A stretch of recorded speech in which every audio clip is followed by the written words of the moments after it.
Buen día. Bueno, este video pues es una actividad acerca de los diseños, patrón de diseño y en qué consiste.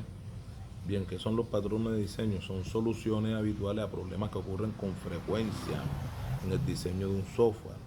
Sí, los patrones de diseño no se pueden, digamos, confundir con los algoritmos, ya que los algoritmos son, digamos, estructuras que nos permiten realizar una función. En cambio, los patrones de diseño pues definen las acciones con más claridad. Es una, son de mayor alto nivel de una solución.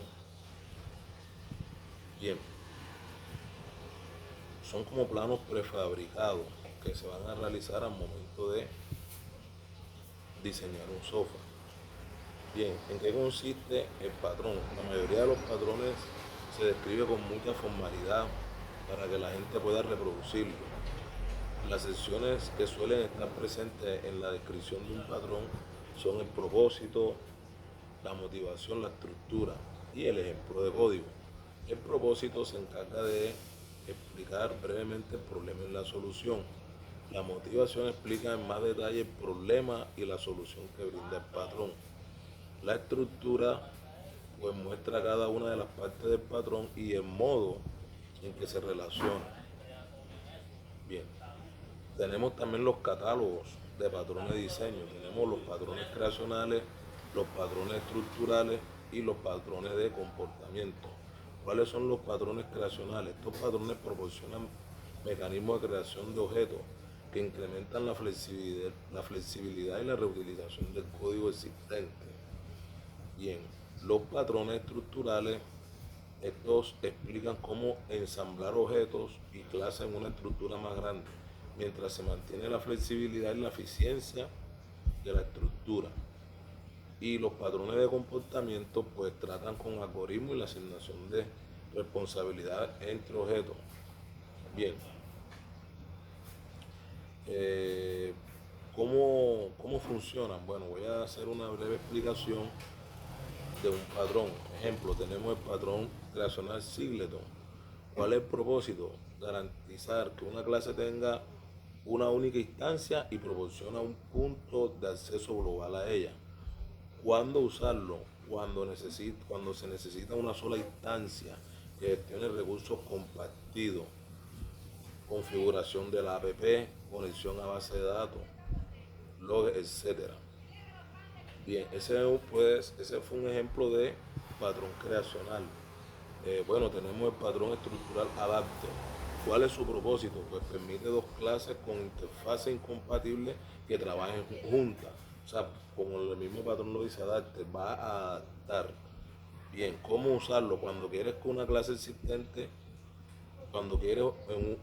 clase existente, pero tu interfaz no es compatible con lo que espera, entonces se utiliza ese patrón. Tenemos pues por último el patrón de comportamiento server. Ese es otro un ejemplo de patrón de comportamiento. ¿Cuál es el propósito? Permite que varios objetos, o sea, observadores, se suscriban a otro objeto que viene siendo un sujeto y se notifiquen automáticamente de cambios. ¿Cuándo usarlo? Cuando múltiples partes del sistema necesitan reaccionar ante cambios de estado, como interfaces gráficas o eventos del sistema. Bien. También tenemos los principios SOLID de programación orientada, que podemos decir que son unos principios de diseño de clase orientado a objetos y un conjunto de reglas y menores prácticas a seguir al diseñar una estructura de clase. Bien, estos 5 principios nos ayudan a comprender la necesidad de ciertos patrones de diseño y arquitectura de software en general.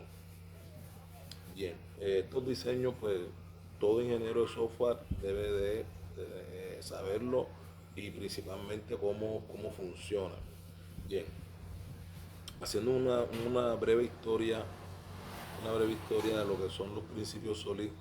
Los principios SOLID fueron introducidos por primera vez por el, por el famoso científico Robert Martin, también conocido como el tío Bob. Bien, en uno de sus artículos en 2000, pero el acrónimo SOLID fue introducido más tarde por Michael Fader, que son 5 principios. El primero, el principio de responsabilidad única. Segundo, el principio abierto-cerrado. El principio de sustitución, list code, que viene siendo el tercero. Cuarto principio, el principio de segregación de interfaz. Y por último, quinto principio, el principio de inversión de dependencia.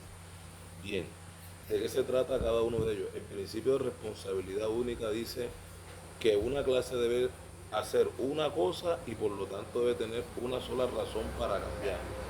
Bien, para anunciar este principio, pues solo un cambio potencial en la especificación del software debería poder afectar la especificación de la clase. Es decir, lo que acabamos de decir al inicio, que una clase debe hacer una cosa y por lo tanto debe tener una sola razón para cambiar. Esto significa que si una clase es un contenedor de datos como una clase de libro o una clase estudiante y tiene algunos campos relacionados con esa entidad, debería cambiar solo cuando cambiamos el modelo de datos. Bien, tenemos el principio de apertura y cierre. El principio de apertura y cierre exige que las clases deben estar abiertas a la extensión y cerradas a la modificación. ¿Qué significa modificar? Cambiar el código de una clase existente y extensión significa agregar una nueva funcionalidad. O sea, como lo dijimos al principio, de que deben estar abiertas a la extensión y cerradas a la